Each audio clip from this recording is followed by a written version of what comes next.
que eu acho que vamos ser só nós mesmo, né? A chuvinha impossibilitou muita gente de chegar aqui. Mas nós, graças a Deus, estamos aqui, encarnados. Mas então é com prazer que a gente se reencontra e a gente também sauda os nossos amigos da internet que acompanham conosco. Então, gente, vou passar rapidamente os nossos recadinhos. Tem alguém que está vindo pela primeira vez na casa? Então, você seja bem-vinda, tá? Nós temos palestras e passes todos os dias. Toda a nossa programação completa dos horários, nós temos no nosso site, né, que é o www.casadocaminhosantana.com.br, e lá fora no muralzinho também tem toda a programação, tá? Quando quiser passar no atendimento fraterno, no plantão de orientação, é só chegar mais ou menos meia hora antes dos horários das palestras, tá? Vai ter sempre alguém para atender. E para receber o passe à distância, todos sabem, tem que passar no plantão e pegar um cartãozinho, tá bom, gente? A gente, como todos sabem, na área social nós fazemos o atendimento às famílias carentes.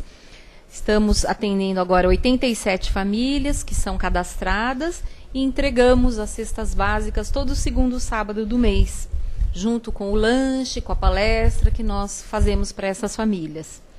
Então, a gente agradece a ajuda que vocês têm dado para montarmos as cestas básicas, e quem puder continuar colaborando com alimentos não perecíveis, vão ser muito bem-vindos, tá, gente? E eu tenho trabalho aos sábados, o trabalho com os moradores de rua, que acontecem todos os sábados a partir das 16h30. Quem quiser também conhecer e participar, é só estar aqui, sábados às 16h30. A gente está divulgando aqui, a gente está fazendo uma ação entre amigos, a gente está fazendo uma pequena rifa de Páscoa para ajudar a angariarmos fundos para as nossas obras sociais. Então, quem quiser participar, a gente está rifando uma linda cesta de Páscoa. E quem quiser colaborar conosco, é só nos procurar aqui no final, que a gente tem ainda umas rifas para vender. Corre agora dia 28, tá? Sexta com ovos de Páscoa. Os cursos, né, ainda...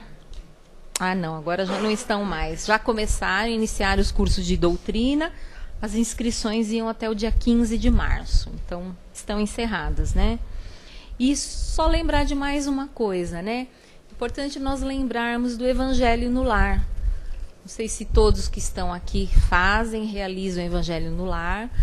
É importante, porque é aquele momento onde a gente vai estar no nosso lar, em sintonia com a espiritualidade maior, aprendendo, né, reunindo a família, aprendendo um pouco mais sobre o Evangelho, sobre os ensinamentos de Jesus. E aquele momento que a família se reúne, se puder, toda a família, se não, você pode fazer sozinho mesmo, né? Então, aquele momento onde a gente, nessa sintonia com a espiritualidade maior, a gente recebe toda a ajuda, todo o amparo necessário, e aquele momento onde a gente também pode, da nossa casa, do nosso lar, sermos aquele pontinho de luz que pode irradiar energias, vibrações para outras pessoas, para outros lares.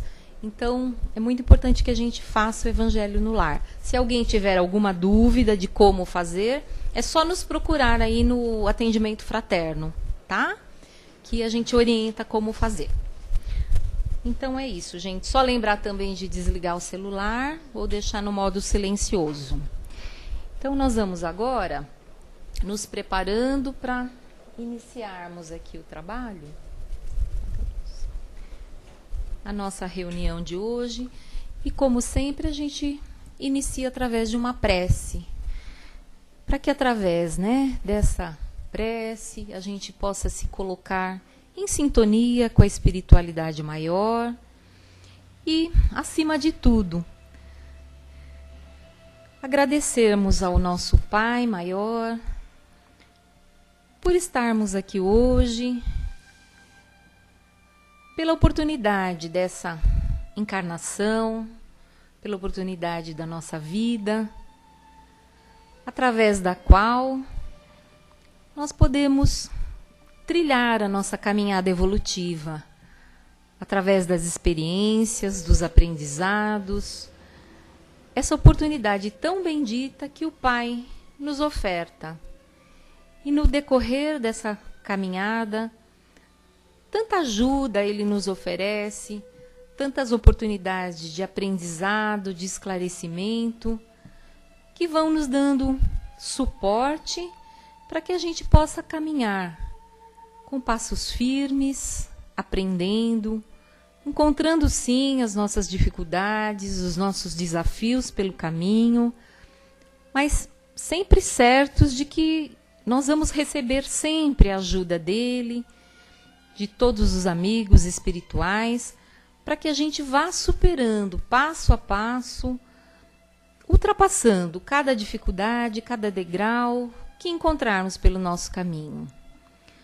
E estarmos aqui hoje é uma dessas oportunidades de aprendizado, de fortalecimento, de recebermos as bênçãos desse Pai bendito, desse Pai de amor, que tanto nos oferece. Então nós te agradecemos, Pai, te pedimos muita clareza mental, humildade nos nossos corações, para que a gente realmente possa estar aqui com a mente e o coração abertos ao aprendizado, à reavaliação das nossas atitudes, e com esse coração aberto, recebermos então o que o nosso querido palestrante veio aqui, está se propondo a nos passar. Obrigada, Pai, que seja uma noite agradável, de muito aprendizado. Que assim seja, graças a Deus. Então nós vamos receber aqui hoje nosso querido companheiro Amir. O tema da palestra de hoje é a montanha da vida. Então que você seja muito feliz, como sempre, Amir.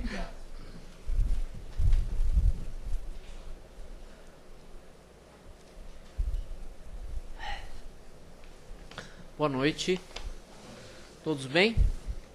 Nossas boas-vindas a quem chega hoje. Seja bem-vindo à casa, tá?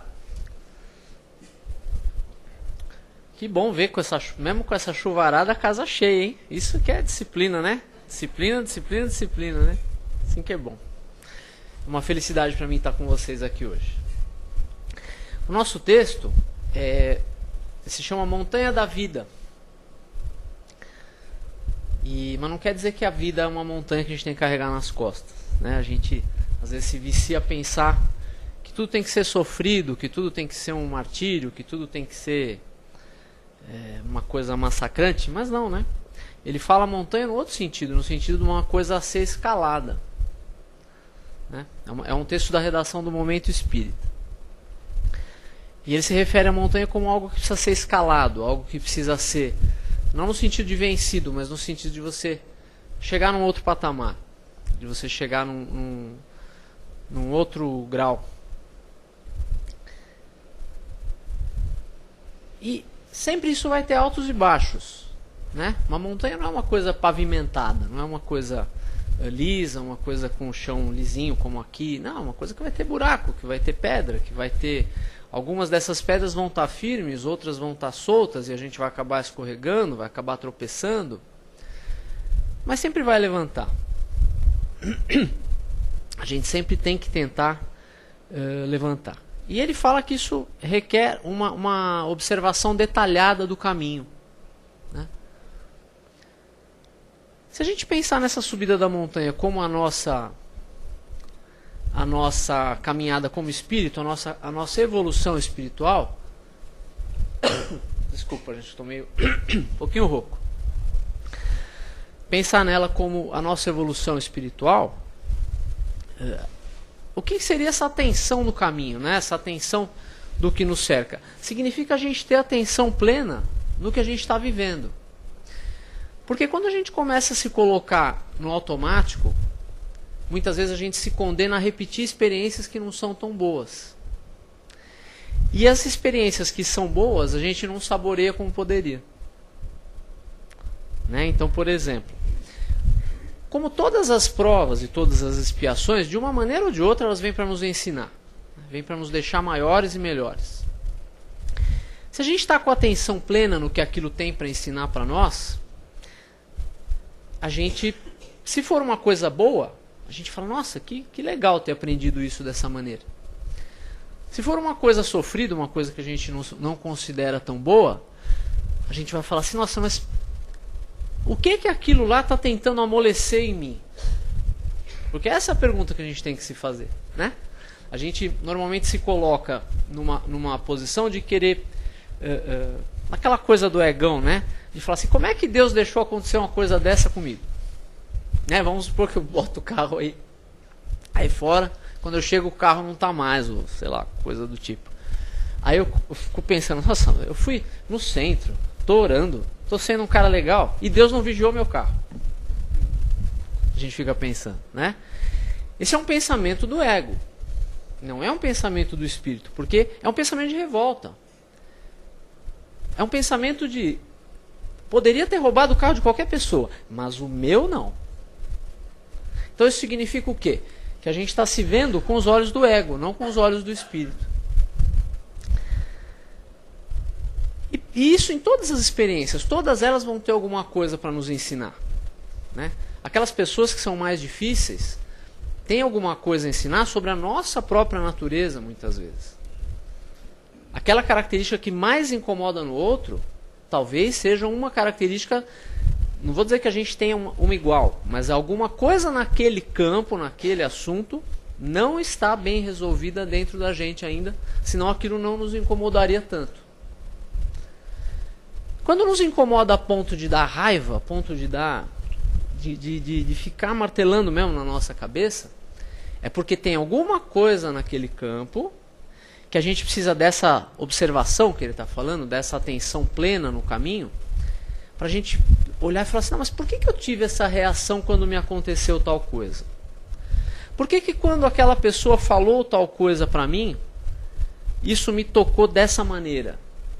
E talvez ela falasse isso para outra pessoa, a pessoa não ligaria. Já repararam que cada um de nós se incomoda com coisas diferentes? Né? Eu estava até conversando outro dia isso no trabalho. Tem um batistaca lá do lado, estão construindo um prédio lá. Aquilo não me incomoda, fico o dia inteiro e não me incomoda. Mas se o ar-condicionado tiver com problema, não adianta nem falar comigo, eu fico num humor, numa confusão. E tem gente que não está nem aí pro calor. E nem liga, ele fica suando lá o dia inteiro, continua trabalhando do mesmo jeito, mas se ele escutar 2 batidas do batistaca, ele tem que parar o que ele está fazendo. Cada um de nós é de um jeito. Cada um de nós tem um barulho diferente dentro da cabeça. Assim, a esse barulho eu me refiro, o egão gritando. Né? Quando eu digo barulho, porque o espírito, né, a gente como eu, o eu verdadeiro, a essência mesmo, ela não grita, ela fala baixinho, né? Por isso que a gente precisa silenciar os pensamentos para ouvir. O que grita é o egão. O que me faz ficar irritado com o calor é o egão normalmente. E cada um tem um barulho diferente dentro da cabeça. Cada um tem uma multidão diferente gritando dentro da cabeça. E isso é muito útil quando alguma coisa nos irrita, quando alguma coisa nos tira do sério, quando alguma coisa nos incomoda. Olhar e falar, por que eu tive essa reação?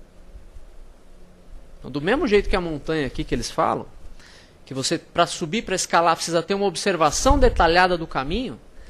Se a gente não tiver essa atenção plena, né, é que a gente usa para ficar prestando atenção nos outros normalmente. Mas se a gente tiver essa atenção para prestar atenção nas nossas reações, nos nossos pensamentos, nos nossos sentimentos, a gente talvez se poupe de repetir experiências dolorosas. Faça uma vez só uma experiência dolorosa. Fez, aprendeu, acabou, zerou. Não precisa ficar repetindo aquilo. Eu já disse aqui outras vezes que isso é uma interpretação pessoal minha, né? Não tem nada na codificação que diga isso. Mas quando Jesus fala ali na parábola não, quando ele fala assim, reconcilia-te com o teu adversário enquanto estás a caminho com ele, para que ele não te entregue ao juiz, que te entregará ao oficial de justiça, que te lançará na prisão, e de lá não sairás enquanto não pagar até o último ceitil. Primeiro, Não é que tem um juiz te julgando. O juiz é você, a tua própria consciência. Então a tua consciência te condena a ficar à mercê da justiça. Quando você se sente culpado por alguma coisa que não se reconciliou com o adversário, seja qual for o tipo de adversário, tá? Pode ser alguma coisa interna, externa ou alguma situação. Se reconciliou com aquilo e gerou culpa, uma consciência culpada sempre está à mercê da expiação. Sempre está à mercê de alguma maneira da lei de retorno, vamos dizer assim. Aí a tua consciência te julga. Né? Para que ele não te entregue ao juiz, que te entregará ao oficial da justiça. Quem são os oficiais da justiça? São aqueles que se colocam a serviço do escândalo, não é isso? Que Jesus fala, é necessário que o escândalo venha, mas ai daquele por quem vem o escândalo, não é isso? Não seja você a pedra de escândalo. Quando ele fala, então, oficial de justiça, aquele que se coloca a serviço do escândalo se torna instrumento da justiça, se torna um oficial de justiça. Que te lançará na prisão. E aí chega no que eu ia falar. Você reencarnar para fazer experiências de aprendizado é uma bênção. Você reencarnar 200 vezes para fazer a mesma experiência, para fazer o mesmo aprendizado, se condenando a fazer novamente, por se recusar a aprender, é uma prisão. A gente transforma uma coisa que, a princípio, é uma bênção, numa verdadeira prisão. Percebem como é diferente? É que nem você repetir. Você está lá na escola, passou do segundo para o terceiro, para o quarto ano, foi aprendendo, foi passando, foi aprendendo, foi passando. Agora repete 5 vezes o mesmo ano para você ver se aquilo não se assemelha a uma prisão. Então a escola, que era uma bênção, se torna uma prisão. Mas quando você pagar o último ceitil, você sai, né? Quando você estiver feito o aprendizado e estiver quites com a justiça, você usou a prova e usou a expiação a seu favor. E aí você sai. O último ceitil está pago. Ele não fala nada disso no texto, é que a gente está fazendo ilações aqui, porque o texto é bem curtinho, né? Além dessa detalhada observação que nos ensina tanto sobre nós mesmos, ele fala que a gente tem que ter o equipamento apropriado. Esse equipamento apropriado para cada um vai ser uma coisa. Porque, como a gente acabou de dizer, cada um tem um barulho diferente ou um silêncio diferente dentro da mente. E dentro do espírito, dentro do coração. Cada um de nós é um mundo diferente. E aí o teu equipamento pode não ser o melhor para mim. O meu equipamento pode não ser o melhor para você. Uma grande tentação que a gente tem quando se torna espírita, que a gente fala assim, nossa, eu já acessei a religião espírita, olha como eu estou poderoso agora eu sou senhor do conhecimento, né? Aí eu começo a querer converter o outro que é evangélico, começo a querer, vou lá na missa para falar para o padre lá, católico, que o padre está errado, o outro que é evangélico, vou dizer, não, imagina, você tem que ser espírita e tal. O outro que é ateu, então nem se fala. Esse a gente fica sentado na porta dele esperando ele sair para poder falar. Bate na casa dele domingo, 6 horas da manhã, né? Só que assim, primeiro, se a gente tá com esse ímpeto, é porque a gente conheceu pouco ainda do Espiritismo. Porque se ler um pouquinho mais do Kardec, ele vai te falar assim, olha, semeia, mas naquele que não acredita. Vai naquele que é materialista, que não acredita em nada. Respeita a crença do outro. Não tente converter os clérigos. Se alguém está bem com a fé que ele tem, essa fé te faz melhor, seja ela de qual religião for, deixa ele tranquilo. Vai lá trabalhar com aquele que está na incredulidade. Por que ele fala isso? Porque a gente tem que se impor por incrédulo? Não. É porque aquele que não acredita na espiritualidade, e principalmente que não acredita em Deus, a tarefa dele é mais difícil. Primeiro, numa situação extrema, ele corre muito mais risco de se suicidar, por exemplo, do que alguém que sabe o que acontece depois. Que não é nada bom, a gente sabe disso, não vamos falar disso aqui. Mas a pessoa que já acredita em Deus e que já conhece como as coisas funcionam no mundo espiritual, ou que pelo menos tem uma religião que lhe diga que o túmulo não é o fim, corre muito menos risco de cometer um ato impensado, um erro desse, né, do que alguém que não acredita em nada. Porque aquele que não acredita em nada, ele é vítima do engano. De qual engano? De achar que a hora que morreu acabou. Não, é só o começo. A gente sabe que é só o começo. Né? Então aquele que é materialista, que acha que a gente é só matéria e que a coisa acaba no túmulo, a vida dele é muito mais arriscada. Numa situação extrema, ele pode fazer uma bobagem dessa. Ele pode achar que o suicídio pode ser uma solução. Uma coisa que uma pessoa religiosa, uma pessoa espiritualista, uma pessoa espírita, jamais vai pensar. Porque ela sabe que aquilo só vai piorar a situação da pessoa. Esse equipamento, então, apropriado, o espiritismo, por exemplo, talvez seja a religião mais eficaz aí para evitar, por exemplo, o suicídio. Porque ela mostra a realidade do que acontece depois. E mostra com fatos, né? Não é com raciocínio, simplesmente, é com testemunhos. Esse equipamento apropriado não é só a religião. Pode ser um bom amigo, pode ser uma boa leitura, pode ser uma vontade firme de querer melhorar, de querer ficar nessa atenção plena que a gente fala e querer transformar aquilo que ela já está percebendo que não é bom.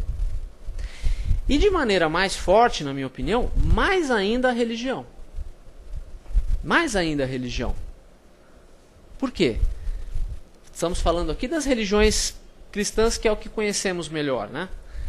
O Evangelho do Cristo, ele é o código de ética, de vida, de conduta, de felicidade, de saúde física, mental, emocional, mais perfeito que alguém poderia criar.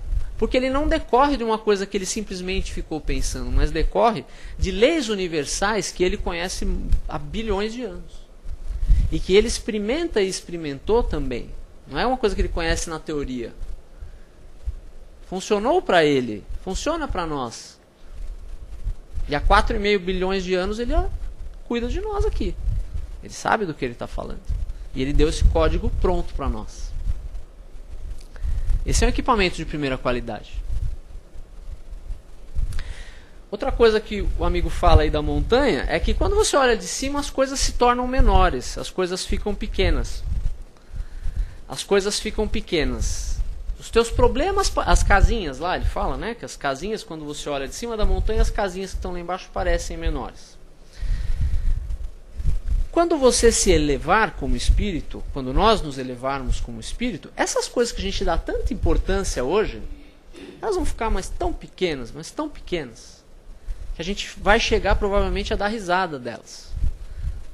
Né? Se você se lembrar, qualquer um de nós aqui, né, eu falo vocês, estou querendo dizer nós, da última discussão que você teve, seja em casa, seja no trabalho, seja com o vizinho, e se você se lembrar um motivo, talvez você nem se lembre de tão bobo que foi o negócio, mas se você se lembrar o motivo, pensa assim, como é que eu vou ver isso daqui a 100 anos? Esse motivo lá que me fez brigar com o outro. Esse motivo pode ser um time de futebol, um jogo, pode ser um jeito de fazer uma comida, pode ser uma opinião sobre alguma religião, uma opinião sobre trabalho, uma opinião sobre política, uma opinião sobre qualquer coisa. Nenhum desses motivos deveria ser capaz de nos fazer sair do sério com alguém. Porque por melhor que seja a nossa intenção de querer, a princípio pelo menos, uma discussão no sentido de construir a verdade, de querer chegar na verdade, em algum momento dessa discussão, normalmente o nosso egão toma conta e a verdade ali já passa a segundo plano e passa a ser mais importante o querer ter razão. O querer estar por cima, o querer estar certo, o querer vencer a opinião do outro, o querer impor a nossa opinião ao outro. Veja, não tem problema nenhum você estar com a razão. De vez em quando é até bom, né, que a gente esteja com a razão. Não tem problema nenhum você estar com a razão. O problema é estar com a necessidade de ter razão para poder ficar bem. O problema está na necessidade, não em ter ou não ter. Porque ter ou não ter vai ser uma coisa que daqui a pouco você vai saber. Porque quando a gente não tem razão, alguma coisa logo mostra depois. A força das coisas mostra. E quando a gente tem, mostra para o outro. Então isso não é um problema. Ter ou não ter razão não deve tirar o nosso sono. O que precisa tirar o nosso sono é: eu tenho a necessidade de ter razão sempre? Eu tenho a necessidade de estar certo, porque isso é o jugo pesado, né?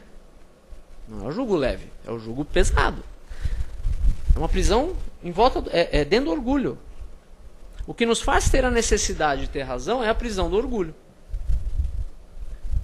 que é o jugo mais pesado que tem. Porque em todo lugar que você chega, você tem que dar ordem. Em todo lugar que você chega, você tem que ser o que mais sabe, o mais bonito, o mais inteligente, o mais forte, o mais rico, o mais competente. Quando isso não tem nada a ver com evolução. Ser o mais evoluído entre as pessoas dessa sala não tem nada a ver com evolução. O que tem a ver com evolução é ser mais evoluído do que eu era ontem. Aí sim, porque aí eu estou comparando comigo mesmo. Me comparar com o outro, que diferença vai fazer? Aí é sinal que a pessoa não é tão evoluída assim, porque está usando do orgulho, né, do egão, para querer ser mais que o outro, não mais do que ela era. Se a nossa referência é o outro, a gente sempre vai... como é que eu vou dizer assim? Esse julgamento de evolução, de situação, ele vai ser sempre segundo o mundo. Não vai ser segundo o espírito. É o julgamento segundo o mundo. Se você for julgar segundo o mundo, você está fadado a se enganar na maioria das coisas. Num julgamento segundo o mundo, Jesus saiu daqui como um perdedor. Saiu todo furado, com coroa de espinho na cabeça, furos nas mãos e nos pés, vencido pelos judeus, pelos romanos, na visão do mundo. Mas na visão do espírito, é outra coisa, completamente diferente. Né? Se você olhasse esse homem, Chico Xavier, com a visão do mundo, você ia achar que ele era um perdedor. Então, assim, nossa, esse homem não tem tempo para nada, ele dorme 4 horas por noite. O que ele tem na vida? É um quartinho pequeno, alguns lápis, um monte de papel, um cachorro, uma coleção de boné, uma coleção de peruca. Nossa, um perdedor. Na visão do mundo. Vai ver o tamanho desse espírito. Né? Esse espírito, a gente consegue mais ou menos imaginar o grau de evolução dele. Um espírito como Jesus, que na visão do mundo poderia ser visto como alguém que saiu daqui perdendo o jogo, é um espírito que a gente não tem elemento cognitivo para entender o que ele significa. Né? Galgou todos os degraus da escala espírita, até não ter mais o que fazer, assim, do que aprender, o que melhorar. Né? Então, de cima, quando a gente chega a esses graus, né, não precisa nem chegar a esses, mas assim, à medida que a gente se eleva um pouquinho, a gente já olha um pouquinho para trás e fala, nossa, como aquilo era pequeno, meu Deus do céu. Né? Como é que eu pude brigar por causa daquilo? Como é que eu pude discutir o jeito de fritar o ovo? Se o ovo frita de cabeça para baixo, se o ovo frita redondo, se frita naquele quadradinho. Já comeu o ovo, né? Não faz mais diferença. Mas talvez a pessoa que a gente brigou esteja machucada ainda por causa de um ovo que não existe mais. Coisas muito pequenas fazem a gente cometer grandes ofensas às vezes. Né? E é exatamente isso que ele fala. Ó. Nem tinha visto. Um descuido, uma pedra, por exemplo, na montanha, pode nos fazer rolar para baixo. Na visão espírita, isso não significa você regredir, porque o espírito não retrograda, mas o espírito se endivida. Você não desaprende o que você já tinha aprendido. Se você chegou a ser um espírito de tal categoria, você não vai regredir. Né? O livro dos espíritos é claro nesse sentido. Não podemos retrogradar, mas podemos nos endividar de tal maneira que isso pode te atrasar por séculos. Né? Quer um exemplo? Jesus, quando se encontrou com Emmanuel, está relatado que ainda era o senador Públio Lentulus, no livro Há 2000 anos. A maioria já deve conhecer, né? O senador ali, o prisioneiro do orgulho, cai de joelhos ali, não lembro direito da cena, mas ele cai de joelhos ali, não entende o que está acontecendo. Magnetizado ali, imobilizado ali pelo magnetismo divino do Cristo. Aí ele fala, senador, diante das glórias eternas do reino, todas as riquezas todas desse império que você acha que é tudo, são bem miseráveis. Ele fala, né? Aí ele fala, olha, você está diante de um momento agora que pode... Me ajuda, Raquel, eu não lembro direito das falas. Você está diante de um momento agora que pode mudar para sempre a história da tua caminhada, alguma coisa nesse sentido. E está, porém, no teu querer aproveitá-lo agora ou daqui a alguns milênios. Não levou milênios, mas levou um bom tempo. O orgulho fez com que ele se recusasse a aproveitar aquele momento naquela hora. Tanto que quando ele chegou em casa e viu a filha curada, que ele sabia que era Jesus que tinha curado, ele não fala assim, Jesus curou minha filha. Ele fala, não, ela teve os melhores médicos de Roma. Olha o egão. Ele volta rápido. O ego ele sai por poucos instantes, viu? E volta rápido. Não, ela teve os melhores médicos de Roma.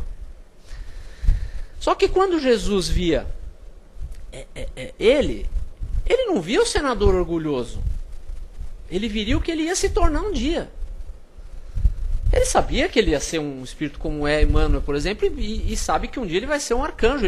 Jesus consegue antever esse arcanjo e ter respeito por isso. Tanto que ele respeitou todos que passaram perto dele. Ele não negou a nenhum essa mesma oportunidade que ele deu para o Emmanuel. Você vai ver, inclusive no livro Boa Nova, quando ele conversa com aquele sacerdote Hanan, que deve ser Anás, né, pela terminologia ali do Novo Testamento. É Anás, né? Ele fala para Hanan, olha, ele não fala assim, esse cara é orgulhoso demais para me ouvir, eu vou embora. Não, ele dá todas as oportunidades. O Hanan começa a fazer aquelas perguntas tentando pegar ele e ele responde todas. Conheces os códigos do templo? Conheço a vontade do meu Pai, que está nos céus. Conheces Roma ou Atenas? Conheço o amor e a verdade. E ele fica ali dialogando até o outro cansar. Não foi Jesus que cansou, foi o outro que cansou. Ele teve a mesma chance. Ele poderia ter pensado assim, nossa, esse cara deve ter alguma coisa para me ensinar. Mas talvez fosse também dali alguns milênios, assim como foi com o Emmanuel, né? Talvez também fosse dali alguns milênios. Então, o Emmanuel, naquele momento, por exemplo, em que ele comete alguns erros no livro há 2000 anos, ele não retrograda como espírito, mas ele se endivida. Ele adquire débitos que ele zeraria depois. Tanto que depois ele vem como escravo, né? O escravo Nestório, onde ele poderia acertar algumas contas e aí a caminhada dele, ele consegue se libertar de algum peso, vamos dizer, entre aspas, né, espiritual, e consegue começar a subir melhor. Com a gente é mais ou menos assim, né? Quando a gente começa a se endividar, a gente fica se condenando a repetir as mesmas experiências, embora não retrograde, né? Então é o que ele fala aqui, ó. Você rola lá para baixo quando desce a montanha, mas você sobe de volta. Você sobe de volta, né? Ele fala que quando a gente fica preso em alguma pedra, quando a gente encalha, a gente precisa de um amigo. A gente tem um amigo. Você tem um amigo que pode acalmar as tempestades, por exemplo. Que ele repreende as tempestades, né? Pode ser a tempestade da tua vida, de alguma coisa que te acontece externa, como pode ser uma tempestade de sentimentos desordenados, de pensamentos de raiva. Jesus acalma essas tempestades. Da mesma maneira que está lá no Evangelho. Que fala que os apóstolos começaram a ficar com medo ali se o barquinho ia virar. Ele repreende os ventos e acalma as tempestades. E as coisas voltam ao normal.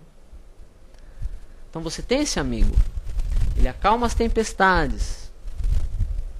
Ele multiplica o alimento. Ele transforma a água em vinho. Ele cura os doentes. Ele faz os cegos enxergarem. E muitas vezes nós nos fazemos de cegos, né, para o que ele quer nos mostrar. Ele nos faz enxergar de volta. Aqueles que não caminhavam, ele faz caminhar de volta. Aqueles que eram prisioneiros de outras inteligências, ele liberta. Só que ele deixa claro que há exigências. Não é só ele te cura, ele te liberta, ele te multiplica o alimento, esses símbolos, todos eles podem ser aplicados no nosso dia a dia de hoje. Aqui não dá tempo da gente falar de todos aqui. Mas ele faz tudo isso na vida de cada um de nós. Mas ele deixa claro que há exigências, ou seja, para alguns ele fala, tua fé te salvou. Para outros ele fala, vai e não peques mais, não tornes a errar para que não te aconteça coisa pior. Ou seja, ele coloca as exigências para nós, para que a gente deixe de fazer, né, Raquel, deixe de ficar naquela prisão que a gente falou logo no início. De se condenar a fazer sempre as mesmas experiências e não aprender. De reencarnar várias vezes, com as mesmas expiações, com as mesmas provas, porque a gente se recusou a aprender de alguma maneira. Se isso veio porque Deus tentou fazer a gente aprender de outra maneira. Não vem assim na primeira. Deus sempre dá uma... A não ser que a gente seja muito, né, muito ainda arraigado no mal. Mas se a gente já é um pouco mais maleável, Deus tenta de outra maneira, primeiro, né? E a gente se recusa e se condena à prova e à expiação. O que são essas exigências, então, para a gente não se colocar nessa prisão de repetir sempre a mesma coisa, mesma escola? Perdoa 490 vezes, 70 vezes 7, perdoa quantas? Não conta, né? Porque se você contar, é porque uma hora você vai parar de perdoar. Perdoa sempre. Perdoa sempre, porque a gente sempre precisa de perdão. O maior beneficiado pelo perdão somos nós mesmos, não é o outro que foi perdoado. O outro não precisa do nosso perdão. Ele precisa do perdão de Deus. Ele fala para você caminhar 2.000 passos para alguém que te pediu 1.000. 1.000 podem não ser suficientes. Ele manda te oferecer o outro lado da face, ou seja, se alguém te oferecer uma face agressiva, você oferece a face pacífica. Você oferece uma conduta diferente daquela que chegou até você. Não paga na mesma moeda. Não pague o mal com o mal. E ele manda abrir mão também da vingança, para não se colocar à mercê da lei de causa e efeito. Ele não fala para Pedro? Pedro, coloca a tua espada na bainha, porque quem ferir pela espada vai perecer pela espada. Colocou para sempre ali no Evangelho a lei de causa e efeito. Está lá para quem quiser ver. E aí você vai chegar, fazendo todas essas receitas dele, você vai chegar aqui onde o texto fala que chama de Everest. Você vai subir e levantar, né? Cair e levantar muitas vezes. Mas ele fala que você vai chegar nesse que ele chama de Everest aqui. Simbolizado numa montanha muito alta que você escalou e chegou lá em cima, mas que na verdade é uma coisa que você vai construir dentro. Porque nesse mesmo livro Boa Nova que eu citei, quando ele fala para Hanan, né, que Hanan falou para ele, Galileu, o que fazes na cidade? E ele fala, eu venho trabalhar pela edificação do reino de Deus na terra. E ele fala, mas o que você acha que é isso? Ele fala, é a obra divina no coração dos homens. Isso está confirmado nos evangelhos originais, quando ele diz para você que o reino de Deus não vem com aparências exteriores e que o reino de Deus está dentro de vós. Ou seja, não é uma coisa que dá para construir fora. Você pode construir o que for fora. Se o reino de Deus, a paz, o amor, a tranquilidade, né, aquela paz da consciência tranquila não for construída dentro de nós, nada do que a gente construir fora vai resolver. Então essa montanha escalada do texto aqui, quando a gente coloca Jesus, né, coloca as falas de Jesus no meio ali para ir explicando cada uma dessas coisas, a gente vê que Jesus tem para ensinar para nós nos menores momentos, em todos os momentos da vida, Jesus sempre vai ter a receita certa. Que Ele te acompanhe, abençoe a tua noite, o teu retorno para casa e oriente cada uma das suas escolhas. Obrigado.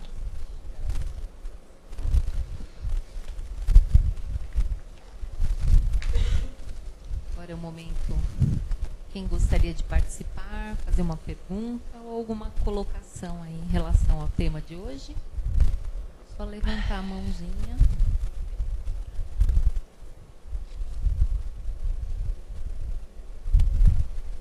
Não? Tá todo mundo pensativo? Amir, boa noite. Oi, Kio, boa noite. Enquanto você estava fazendo suas colocações, eu estava aqui pensando, você citou o orgulho.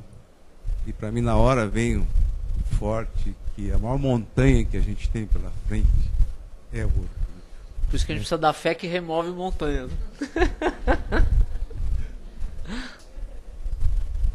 É isso mesmo. E a gente se orgulha de tudo, né? O orgulho a gente sempre é uma tentação muito fácil de cair porque ele é sutil. Por exemplo, a gente estava falando de querer converter todo mundo, né? Da gente querer, por ser espírita, quer que todo mundo vire espírita. Sendo que o espiritismo talvez não seja o melhor equipamento para todos. Tem gente que precisa ter medo do inferno ainda. Tem gente que precisa disso. Né?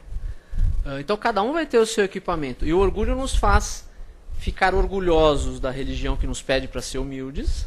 Né? A religião nos pede para não ser orgulhosos e a gente se orgulha dela e quer impô-la para o outro. Olha que emaranhado que a gente cai sem perceber. Eu já caí nisso muitas vezes. Necessidade. Exatamente. A gente tem a necessidade de ter aquela razão para ficar bem, né? Oi, Abi, parabéns. Obrigado. Amigo, voltando pegando o gancho do orgulho, eu estava pensando realmente isso, a questão da razão. Né? Existe até aquela questão, o que é melhor, ter razão ou ser feliz? Exatamente. Porque, às vezes, para ter razão, o caminho é meio sofrido, delicado. Não por ter a razão, mas para impor. A questão do orgulho é o impor a razão. Porque aquele que realmente tem razão, ele é tão convicto daquilo, é seguro, confiante, ele não precisa expor. Da confirmação do outro, né? Exatamente, não precisa ficar manifestando por palavras e brigar por isso. Não, a questão não é essa. É o comportamento, é a ação, é o viver. Isso já mostra, denota que ele está com a razão. É a questão do ser feliz. Não precisa impor com palavras até chegar numa discussão. Né? Se você for ver, não é pra gente sair daí tentando julgar os outros, mas observar sempre é bom, né? Se você puder aprender com o erro do outro, sempre sai mais barato. E assim, se você for ver aquelas pessoas que você percebe que tem a necessidade de ter razão sempre, né? Não pode ver uma discussão que ela quer entrar e dar opinião sobre tudo e ter razão sobre tudo. Dificilmente você vê essa pessoa sorrindo. Pode olhar. Há pessoas que é difícil de arrancar um sorriso delas. Porque ela está ocupada demais para sorrir. Porque ela está pensando o que ela vai falar ali para poder ficar por cima da discussão, para poder ter razão, para poder ensinar o outro, para poder mostrar que ela sabe. Por isso que eu disse que o orgulho era o jugo pesado. É difícil você... A pessoa que é prisioneira do orgulho, que está nesse jugo pesado, ela está tão ocupada sendo escrava dele, que não dá tempo nem de dar um sorriso, de ser feliz, de curtir um café com a família. Não dá. Não dá. Né? A felicidade, normalmente, ela está nas coisas simples, né? É legal ver isso, que a gente tem que ter a capacidade de poder, por exemplo, curtir um momento que você come um cachorro quente sentado na calçada com uma pessoa que você gosta. De conversar, não tem coisa melhor. Né? E tem gente que, às vezes, se ocupa tanto em tanta coisa boba. A gente, que eu digo nós mesmo, se ocupa tanto em querer parecer mais, em querer ter prestígio, querer ter isso, ter aquilo, que a gente perde a capacidade de vivenciar, de curtir essas experiências simples da vida. Que às vezes passam muito rápido, né? E que a gente, às vezes, quando olha já, algumas delas não dá mais tempo. Né? Mais alguém? Gente, vi muita gente querida hoje aqui, agradeço para vocês. Obrigado.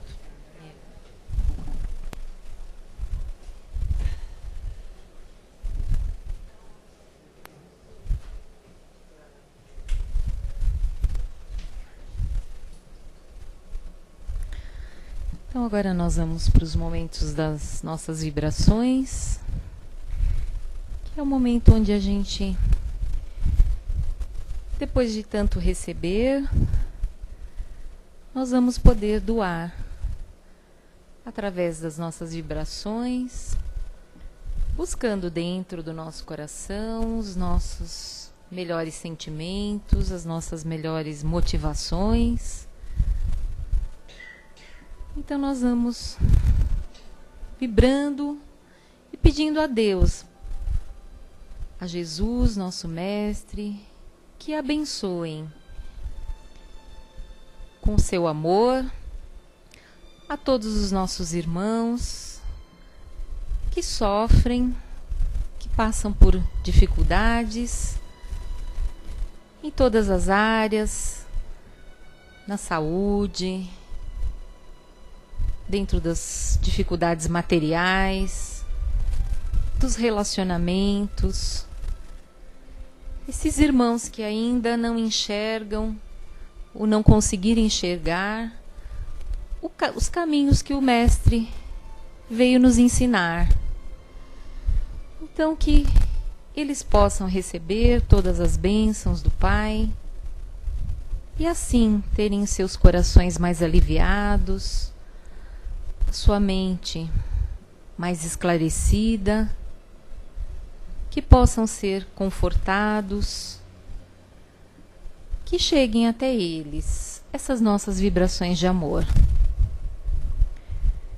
Vibremos também e pedimos ao Pai que abençoe cada local desse nosso planeta, cada local que vive em conflitos, guerras, onde o orgulho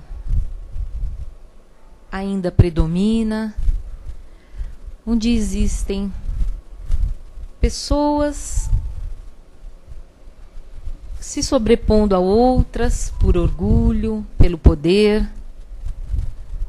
Que o Pai abençoe a esses que estão nessa posição de engano, que possam enxergar melhor e fortaleça aqueles que estão sendo oprimidos, prejudicados nesse momento. E pedimos, enfim, que o Pai abençoe todos os habitantes desse nosso planeta, que possa brotar em seus corações o amor sincero e verdadeiro, ensinado pelo nosso Mestre, assim como a paz, a fraternidade, a igualdade. E cada cantinho desse nosso planeta, cada lar, cada família e cada ser possa sentir a força desse amor e a paz em seu coração. Então nós vamos agradecendo, pedindo ao Pai que abençoe os companheiros que não puderam estar aqui essa noite, que estejam em paz em seus lares e que nós possamos retornar aos nossos com o coração um pouquinho renovado, as ideias renovadas, e possamos levar aos nossos familiares um pouquinho desse amor, um pouquinho dessa luz. Que possamos estar aqui na próxima semana, com força, com garra e com a vontade de seguirmos em frente. Que assim seja, graças a Deus. Então nós aguardamos em silêncio o momento de recebermos o passe. Obrigada e boa noite a todos.